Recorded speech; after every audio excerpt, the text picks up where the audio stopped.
Hey guys, Ryan Lutz here, and today I want to demonstrate the Alpha 3 shoe clutch, how I installed all my engines, and what options are available at lutzrc.com or your local Alpha distributor or retailer.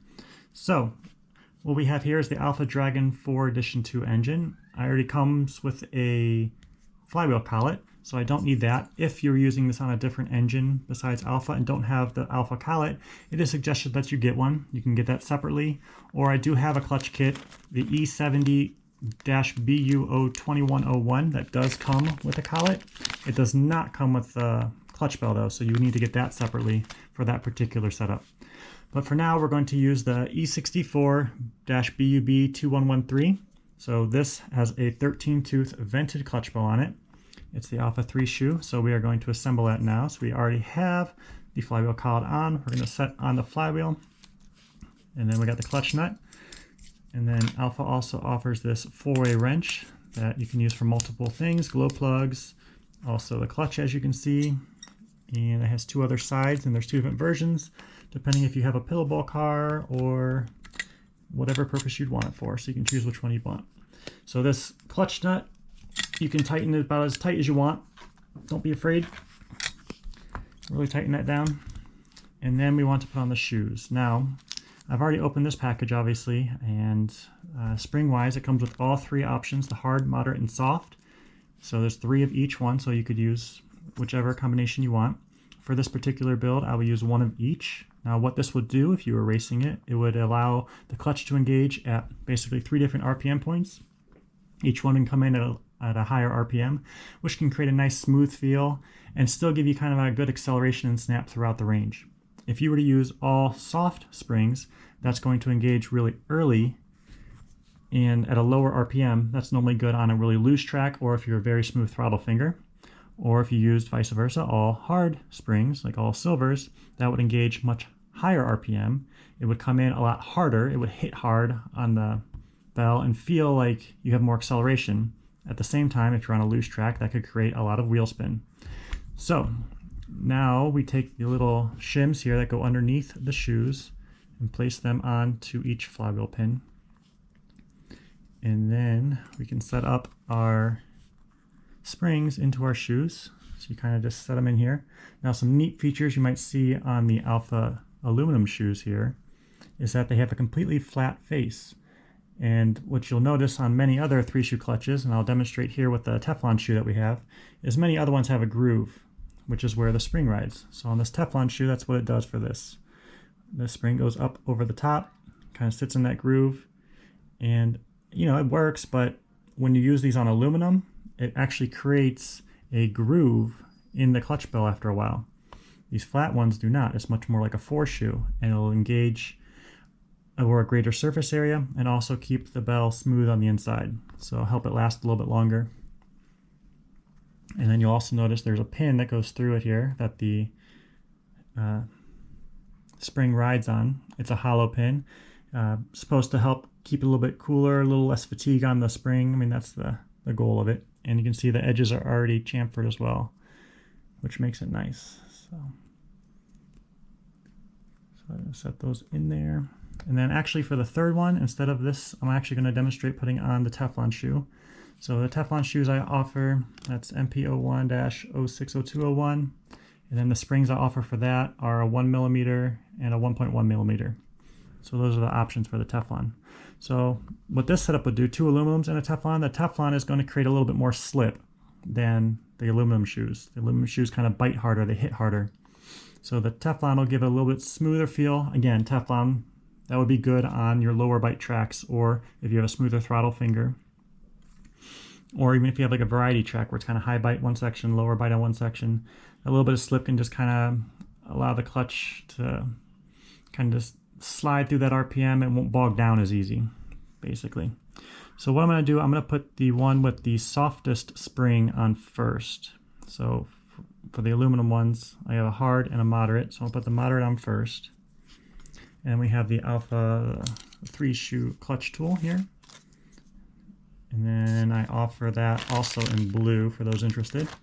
And it comes with a little diagram here, if anybody interested, that kind of shows you how to do all this assembly that I'm about to show you. All right, So what we do is we push down on the shoe a little bit. The spring rests right on the clutch nut here. You set this down over the crankshaft, and then you pull it towards you, which lifts the spring up and off. You bring over the little lever, and when the lever gets over the main part of the shoe here, you press down. And it slides right on. So then you can see it's into the groove of the clutch nut, and that's the first shoe. Now I'm going to throw on the Teflon one. So same principle.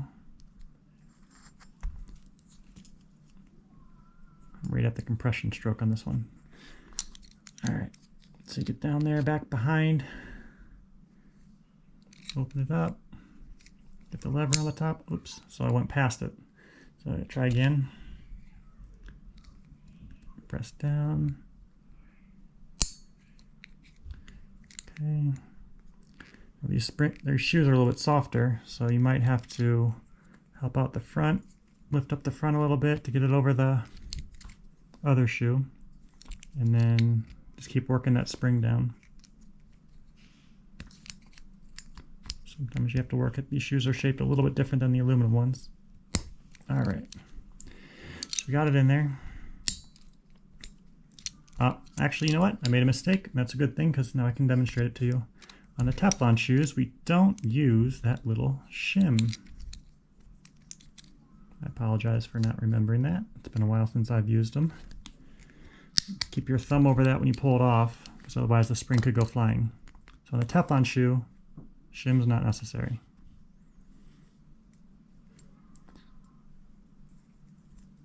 All right, try that again. There we go. Much easier.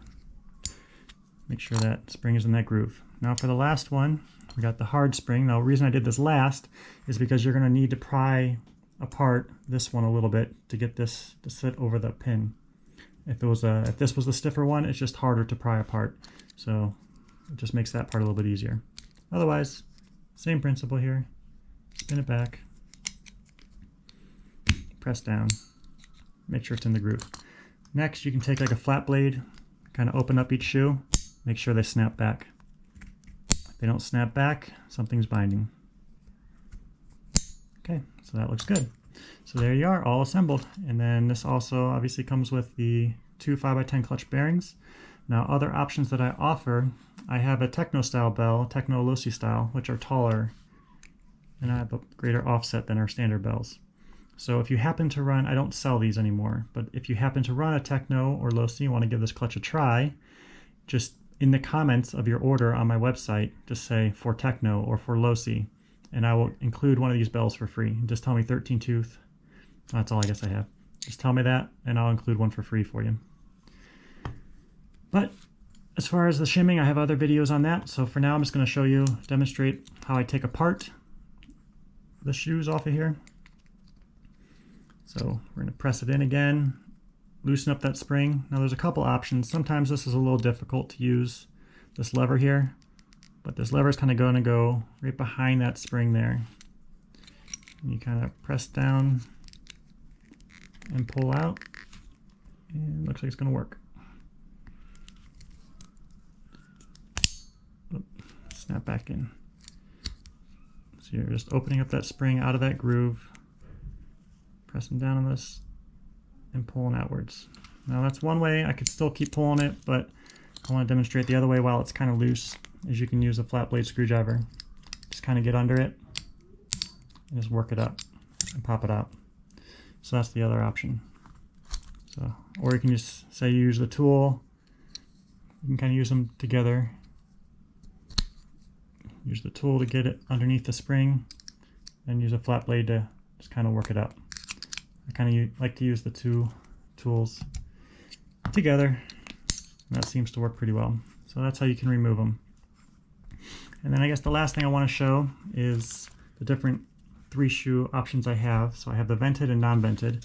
So the only difference is you got E64-BU B2113 and BU-O-2113. Now the BU-O has a non-vented clutch bell. Let me show you that. So the only difference is the venting in the bell, okay?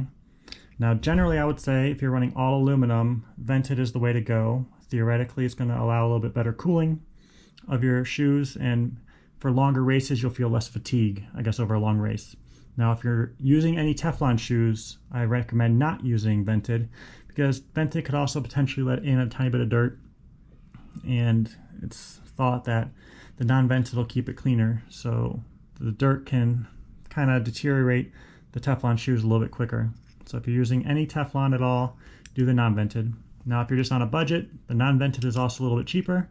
It's still going to work well. If you're not doing 20, 30 hour-long mains, you're probably not going to notice a difference. And this will work just fine, save you some money as well. So those are the options I have for the kits that I offer. And like I said, that other one doesn't have a bell at all. You can buy whatever bell you have. I have up to 17 and 18 tooth even. And then this one also comes with a collet, so this will be a good option if you did not have an alpha engine and did not have the alpha collet already. And I think that's it. So last thing is I want to do a little competition. All these parts that I've opened right here today, not the engine, but all the clutch parts that I've opened today, you can win it. I have a number that I'm writing down between 1 and 100. The first person in the comments that writes the correct number will win all of this, and I will contact them and let them know, get their address, and send it out to them. So you can win basically 3 clutch kits today just by guessing the correct number that I've written down between 1 and 100. One guess per person. Just write a comment below in the comment section of this YouTube video. Thank you guys for watching. Again, lutzrc.com. Any questions you have, lutzinator408@gmail.com. Happy to answer them, and enjoy RC, guys. Thanks. Bye-bye.